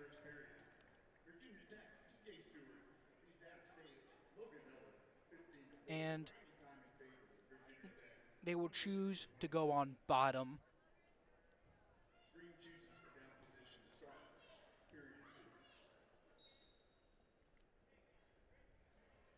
He goes another escape point, 15-5. Trying to go around. Gains double arm control, trying to go in. Tries to snap his head down. But you can tell Coach John Mark Bentley is interested in every single match. There's not a minute where this man is not sitting up or sitting down or in action of doing both of those actions. Yeah, it's sometimes you may see Randall Diabe switching back and forth being the primary guy, but John Mark Bentley, I mean, he's going to be into every match. He's going to be trying to coach his wrestlers whether they're up by 15 or down by 15 per match. This is just a good learning experience for the redshirt freshman, and of course down 18-6 in the second, not what you're looking for, but you know, those 6 points still something that you can look at and you can take away from. And when you compete against the best, you learn how to be the best, and that's something that the redshirt freshman is learning here early. Honestly, from the crowd standpoint, those 6 points, it means a little bit of something.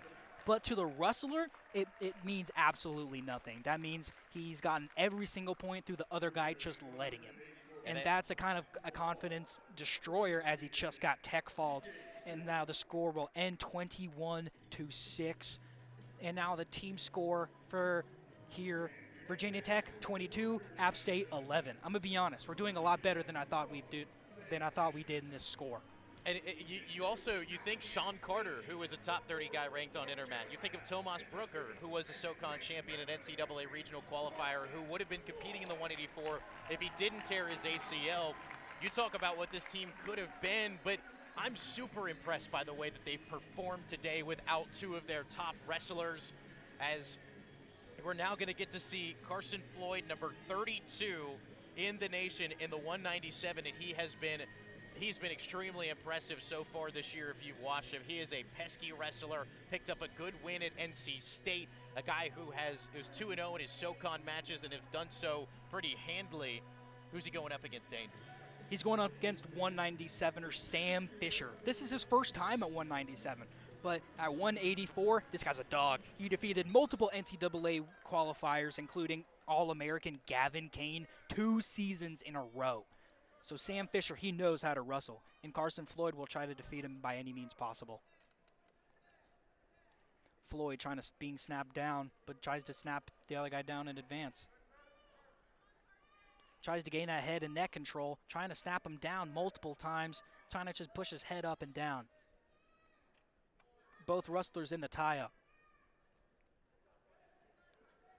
Tries to go for a faint little ankle pick, but Virginia Tech circles around and they just start again neutral.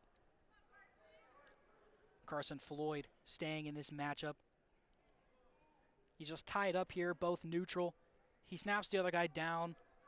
He goes down to his knees, but nothing really interesting happens. Both guys stand back up.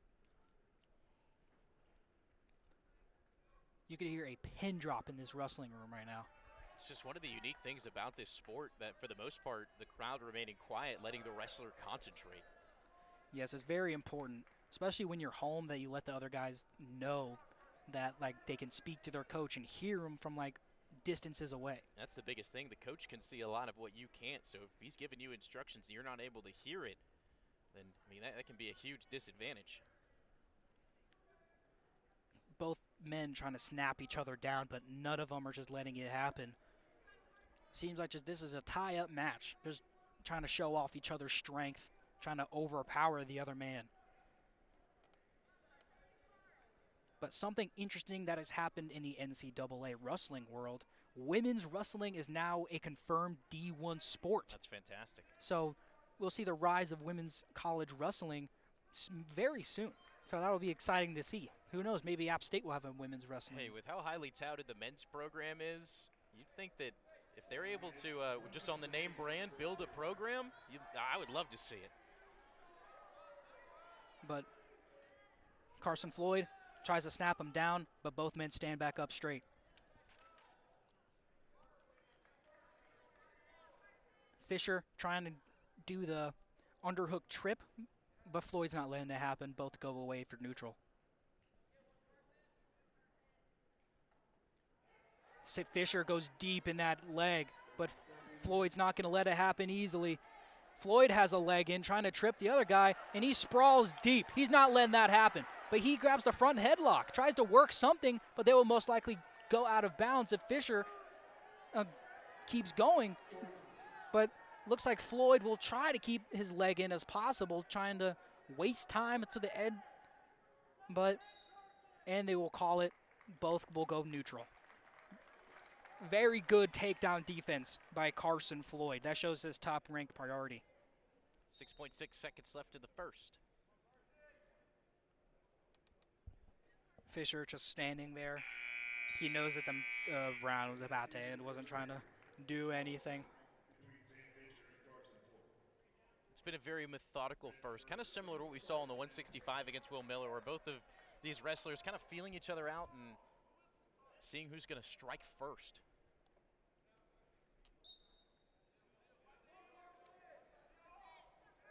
Carson stands up, he gets out, he gets the escape point against Sam Fisher. Fisher now down by 1. Carson still trying to snap his head down, working his head, bringing him down as possible.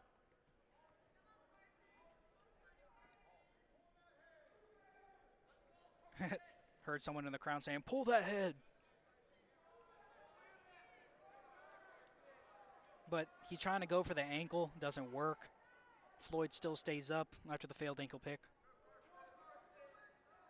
Carson still working the head and neck, while Sam Fisher tries to go for wrist control, but he moves out of that. Both just circling around, still feeling each other out. Carson Floyd's chilling.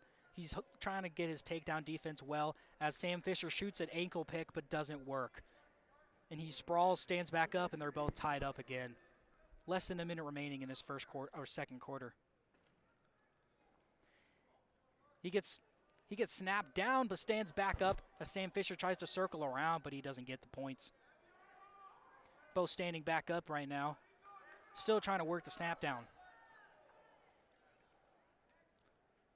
Both trying to get inside arm control. That's pretty much just entirely what interlocking Miz. Oh, Sam Fisher gets the leg, and he cakes him down. That's 3 for Virginia Tech.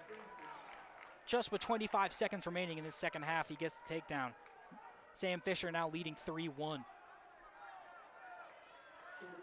But 15 seconds remaining. Carson Floyd's looking to get out or getting a reversal, and he's so close to getting the reversal. There's 8 seconds remaining. Just stand up and get your escape points. Is that 1? And they're not going to give it to him. They're not going to give him the escape or the they were reversal. out of bounds. He wasn't free enough. But he's going to do a Granby roll. He's going to be explosive. There's 3.4 seconds left. He's going to shoot. Oh, never mind. He's turtling. He's just going to wait it out. I don't like that decision. I don't What's the worst that could happen? You Granby roll and he still stays on top of you. No points change, but you possibly get an escape. Yeah, I guess the mindset there is just try and save your strength for this third period. You got 2 minutes left to get 2 points. We'll start from neutral. Carson Floyd getting his only point by an escape. But Sam Fisher getting the takedown in the last period. Both men just still staying neutral, working the snap down, trying to circle each other, trying to hope for an opening. Sam Fisher sprawls after the takedown attempt by Carson Floyd, but they're both standing straight back up. Sam Fisher has that deep underhook on his left arm, but Floyd gets it out and he remains inside control. Carson Floyd, he has the wrestler's grip inside the leg, but nothing has been given yet. Sam Fisher is sprawling like his life depends on it. His hip is directly on the mat, not allowing these takedown points to happen. The coaches are going on to him, telling him to calm down, not do anything rash. But both, they're going to go standing. And that will be neutral. So now 3-1 here. Virginia Tech leading by 3, Sam Fisher. And he still gains that inside leg, but he's just still sitting there. The coach for App State, John Mark Bentley, demanding that he stands up. And Sam Fisher almost getting a cradle, but not getting it. But Carson Floyd, he's just sitting there. No points have been given to either man. If I'm Floyd, I'd just go out of bounds right here, start neutral. Sam Fisher's not letting him go out of bounds. He's staying there. And the ref calls out. So 19 seconds remaining in this last period. The coach demanding that he be explosive. Down by 2, you gotta be. You gotta find a way to get a takedown here in 17 seconds.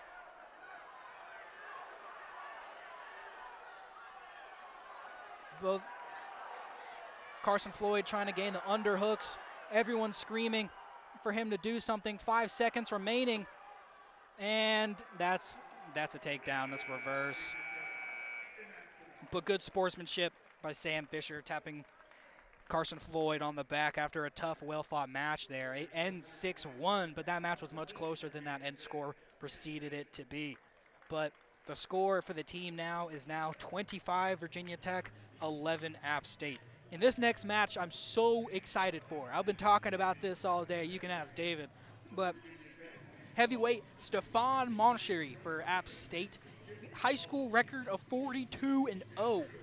He's a New York State champ, and he's 7-5 record this season.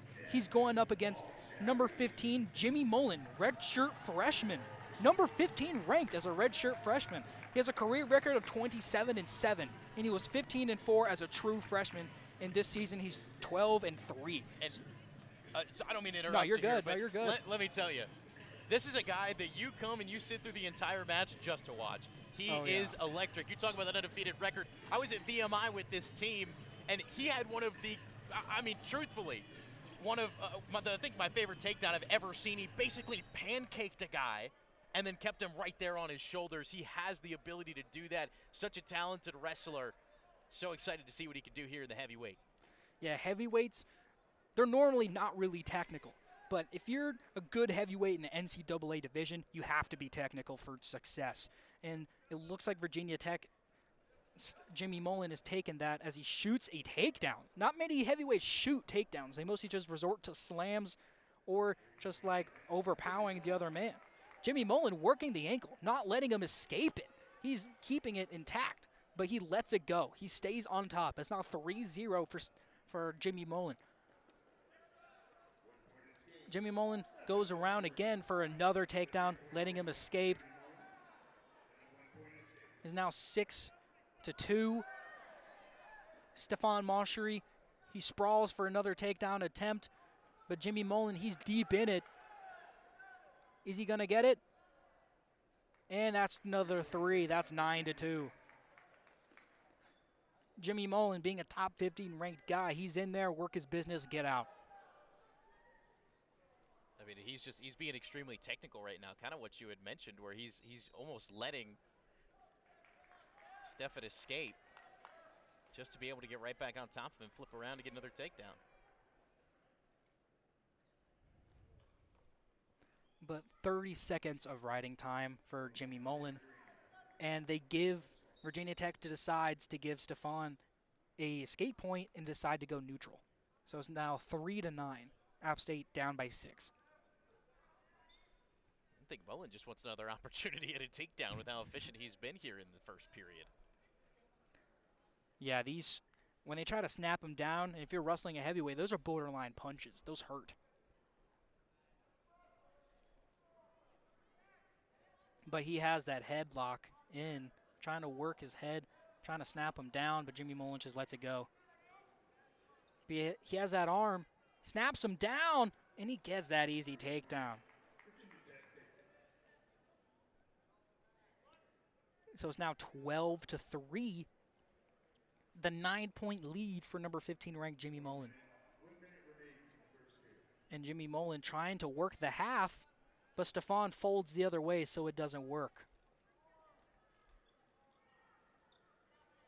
Jimmy Mullen going to the other side, trying to overpower him. Has that one arm in, trying to flip him over. He stands him back up, lets him out again. So it's now 12-4 here. He gains the takedown. So it's now 7-12. He gets the takedown on the top 15 ranked, Jimmy Mullen. Oh, I love heavyweights, man. That's just, I mean, it is, I'm going to throw 285 pounds at you and see if you can stand up, and that is exactly what he just did. Yeah, it's never a dull moment in a heavyweight match. No, there is not. Not one bit. He gets him back up. Jimmy Mullen gets back up and is now 14-7. Diabe not happy about that, considering that there was only about 5 seconds left when he gave him the escape point. Just one of those things that you're hoping you can hold on until that timer strikes 0. And App State chooses to go neutral for Stefan. And there's a stoppage. Don't really know why. But looks like they're about to start again, so I don't really know what that was all about. But trying to work hands here, trying to get those underhooks. And for these heavyweights, if you even get the smallest underhook, that's an advantage. And he gets another takedown. That's 16-17 here. Stefan's just staying down, trying to work something. He's trying to stand back up. Will Jimmy Mullen let him again? He does.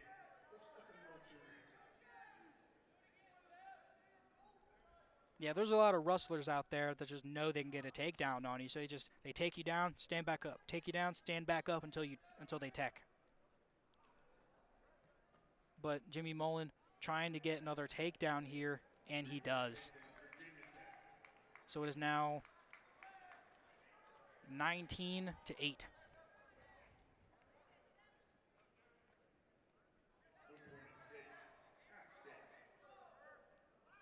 That escape makes it 19-9, under a minute to go in the second period.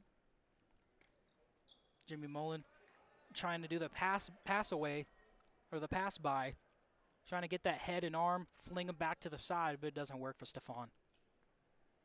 Stefan trying to work that inside arm control. Trying to snap him down. It looks like Randall Diabe is doing most of the talking here in this match.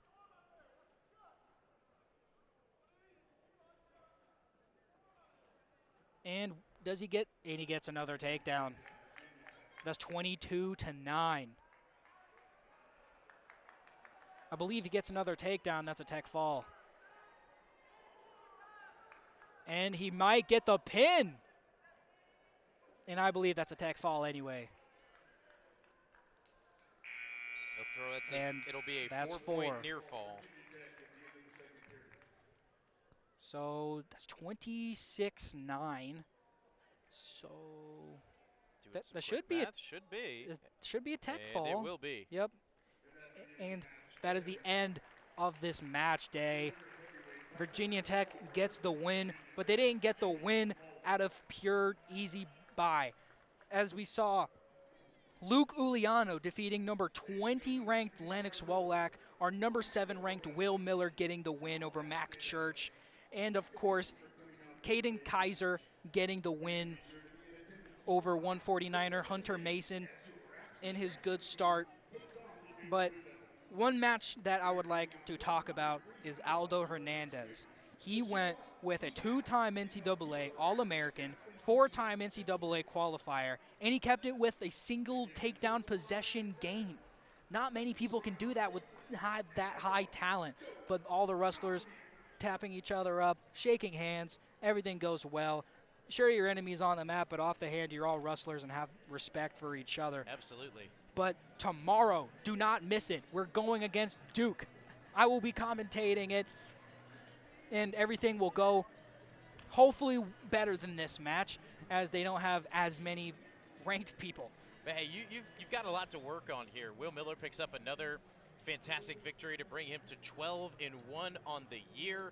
You got another fantastic win for Luke Uliano, 19-3, a tech fall against Lennox Wolak, the number 20 ranked wrestler in the 174 weight class.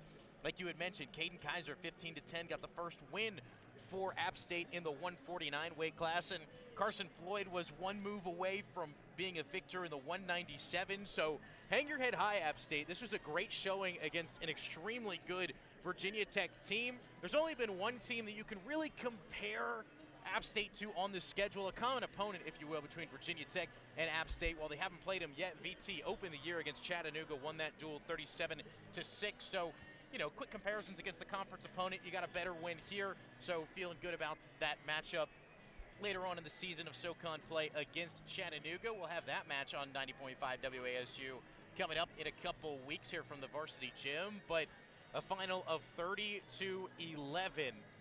App State, just a lot of good things to grow on, and of course you always wonder what could have been if you've got both Sean Carter and Tomas Brooker healthy. But even with the presence of 2 redshirt freshmen taking that spot, Aldo especially putting up a great performance. Excited to see what the young man has for us if he gets competition in SoCon play. But that was the inaugural broadcast. Oh, 90.5 yeah. WASU and App State Wrestling. How you feeling, Dane? I'm feeling good. I'm feeling good. I'm glad to cover this sport. It's very passionate, and the sport of wrestling doesn't really that much coverage unless it's the NCAA tournament. So I'm glad for some Boone coverage finally to happen here. But Virginia Tech, their coaches are definitely going to be in attendance tomorrow, as Duke is facing Virginia Tech right after we do. Yep. So you got 1 day rest, and you're right back too. That's what's so interesting about wrestling. You can go 3 weeks without having a duel, and then you got 2 back-to-back. So oh yeah, should be a good one against Duke. Historically, App State has had a lot of success against Duke in the past 2 years. They'll see if they can sweep them 3 years in a row tomorrow night starting at 7 p.m. Dane Maggard to my left. He's going to have all the action for you. Might have somebody else with you, but as of right now, Dane's going to be back bringing you all the action and every single terminology that you know, you love, or maybe you've never heard of, as I learned a few new ones today myself. But thank you so much to everyone tuning in to App State Men's Wrestling today. I appreciate it, and I'm sure everyone else does too. These wrestlers, I've been in some classes with them, and they're disappointed with the lack of coverage on their matches. I've talked about with some of the wrestlers in classes that I have with some of them, and they say like some random parent on the team will just live stream the match in the stands, and you can barely see what's happening. So I'm glad some type of media coverage is happening for this team. But thank you so much to everyone who tuned in here. This was an exciting match, and I'm glad to have covered it. I'm Great Dane Maggard. David Katzenmaier. And we're here tuning off, but make sure to stay tuned at 7 p.m. tomorrow. Duke University versus App State. It's going to be an exciting match. We'll see you then. Thank you, everybody, and have a great rest of your night.